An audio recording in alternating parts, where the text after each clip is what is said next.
Muito bem, vamos avançar então no estudo do nosso C# e tivemos a ocasião de ver então como construir uma estrutura no vídeo anterior.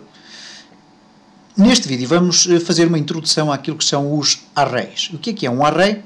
Pois, muito bem, a forma mais fácil de o explicar é começarmos já a deitar as mãos na massa e criar aqui um array e vamos depois explicar o que é que fizemos. E para criar um array, nós podemos fazê-lo da seguinte forma. Eu vou criar um array de strings, de variáveis do tipo string. Então, vou escrever o seguinte, string, e agora abrir e fechar um parênteses reto, e vou escrever à frente qual é o nome da minha variável, isto é, neste caso, do meu array.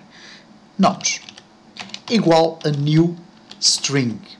E agora, aqui dentro, vou abrir novamente os parênteses e vou definir a dimensão do meu array. Eu vou colocar aqui 3, por exemplo. Ora, o que eu acabei de fazer foi nada mais, nada menos que o seguinte.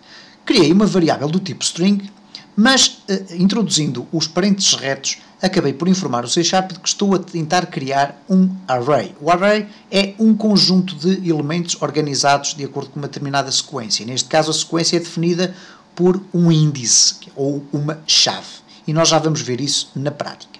Depois dei-lhe o nome, neste caso, nomes. Estou a usar uma string e vou definir vários nomes. Ora, esta variável nomes, que não é propriamente uma variável, mas sim um array, vai ter uma capacidade de albergar 3 valores diferentes, simultaneamente, claro. Então, como é que eu posso definir cada um dos valores de nomes? Eu posso logo, imediatamente, na linha a seguir, fazer o seguinte, nomes, e neste caso, para eu poder definir qual é cada um dos valores, eu vou ter que utilizar o índice, ou neste caso a chave do meu array. Os índices, ou as chaves do array, são sempre valores numéricos. E então, neste caso, eu vou abrir o parênteses reto e vou escrever 0. Portanto, vou escrever no primeiro índice do meu array nomes, e depois é igual a João. Sem o título, não é necessário. Para continuar a introduzir dados dentro deste meu array, isto é, dentro da minha pilha de valores string, e reparem que eu só posso introduzir 3, eu vou colocar nomes de 1 é igual a Luís. E finalmente nomes de 2 é igual a Ribeiro. Ora, o que acontece neste caso é um detalhe para o qual devemos ter sempre muita atenção, porque mesmo alguns programadores mais experientes, por vezes, esquecem-se deste pormenor. É que um array, que é definido desta forma como aqui se apresenta, pode depois ser definido em termos de valores da forma como aqui temos, isto é, utilizando o nome do array, seguido do índice ou da chave, como lhe queiramos chamar, que é um valor numérico, e depois definindo à frente o seu valor.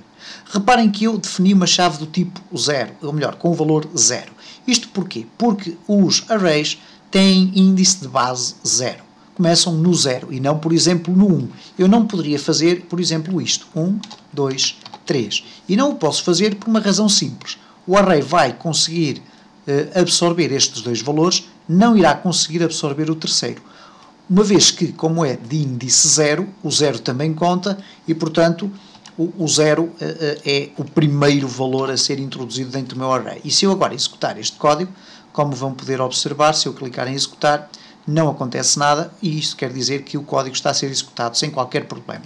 É evidente que eu agora, se quiser apresentar os valores do meu array, eu utilizo a mesma também a chave ou o índice que fui introduzindo. E neste caso, se eu quiser apresentar os valores no label resultado.text é igual, e agora escrevo nomes, e depois, entre parênteses retos, qual é o valor do meu array que eu quero apresentar. E, por exemplo, posso querer apresentar o array 2, neste caso. Uma vez que é uma variável do tipo string, não precisa de fazer um cast, isto é, não precisa de ser convertida, e se eu agora executar,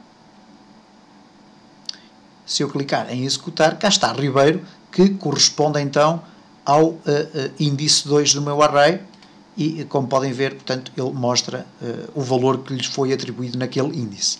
Se eu alterar para o valor 0, ele vai mostrar obrigatoriamente a palavra João. É evidente que um array pode ter mais valores.